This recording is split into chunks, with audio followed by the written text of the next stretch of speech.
Okay, chickens and ducks, I'm Dave, Pennant Racing, Best Dual Sport Bikes.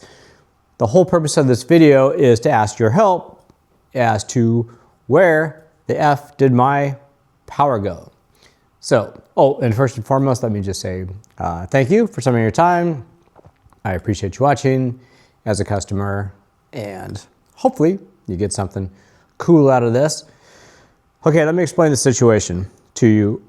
I put this bike back on the dyno and 2 horsepower just went away, and it could be a lot of things. So I wanted to explain the background to you, and in the comments you could go down and just add your 2 cents as to what you thought it might be, because I don't know everything. I mean, of course I can go ahead and figure it out, but the thing is, it could be a lot of things, and it's interesting to see what people think it might be and what it really does end up being.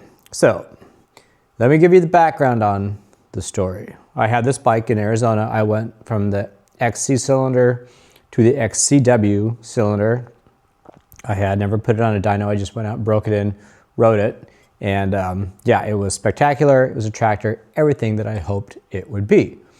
When I was out there, I put on this new manifold that I made. It's a billet manifold instead of the stock cast exhaust manifold. 1, so it won't break if it takes a hit, but 2, we can change the shape of the exhaust port here at the top, because stock, when the exhaust valve is closed, it's shooting, a lot of that exhaust right up into this top of this port area where it gets caught up, very turbulent, doesn't move very well. And if I clean that up, if I raised that up and cleaned up that area, the goal was to increase bottom end. Also, the floor of the port doesn't match up very well with the floor of the port on the cylinder. It's an overhang in the wrong direction, which could stifle, bottom end, but probably more on the top end side of things. So we cleaned all that stuff up, and I just wanted to give it a test out there, because it really isn't the stuff you see on the dyno. I didn't want to lose any top end. I was just looking for that gain in bottom. So I can honestly report back good on it. Swapped it out there. It did everything it was supposed to do. It was definitely stronger on the bottom, more responsive. It seemed to carburate or fuel better. I think because of the less turbulence now in the exhaust cycle when the valve was closed. And it didn't seem to really affect top end at all, honestly, plus or minus. I just didn't want any minus, right? If could be. So yeah, so everything about it was good, and these are now in production, and they'll be ready to ship here in a little bit. I think today is May 8th, so by the end of May, these will be ready to go. Okay, so that's the background on it. Brought the bike home, everything was good. I did have the top end off for a little bit. I just needed to check a few things out, take some measurements. I'm making up some other new stuff. Sat around for about a week, put it back together, put it on the dyno because I wanted to verify that this hadn't lost any top end. That's when I went and ran it, and look what happened. Yep, that's what happened. Absolutely not super cool. I lost all this juice.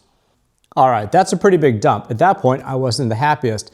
I'm going, holy crap, this thing really lost that much power? I think that's impossible, because you would have felt that. I would have felt that out there riding and go, there's no way that happened.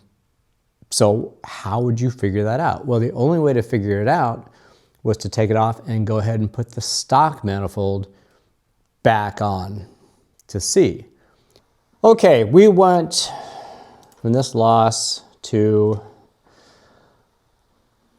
79. That's the same. Okay, so we went from this. I put the stock exhaust manifold back on, and I got this.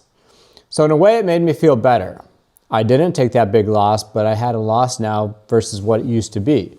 The other cool thing about this was, after running it a whole bunch of times, it was apparent that the new manifold even helped a little bit on top, and I think that's from some of the exhaust overhang on the bottom of the exhaust port.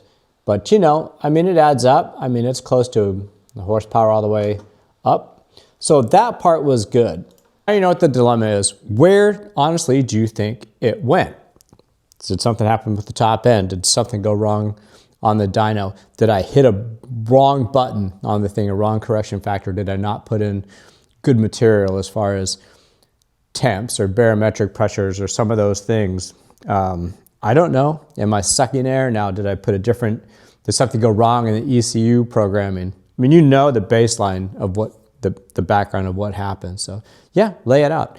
And then I'm gonna get into it and we'll see exactly what fixed it. Well, look, thanks for watching. Appreciate you. And we'll talk soon.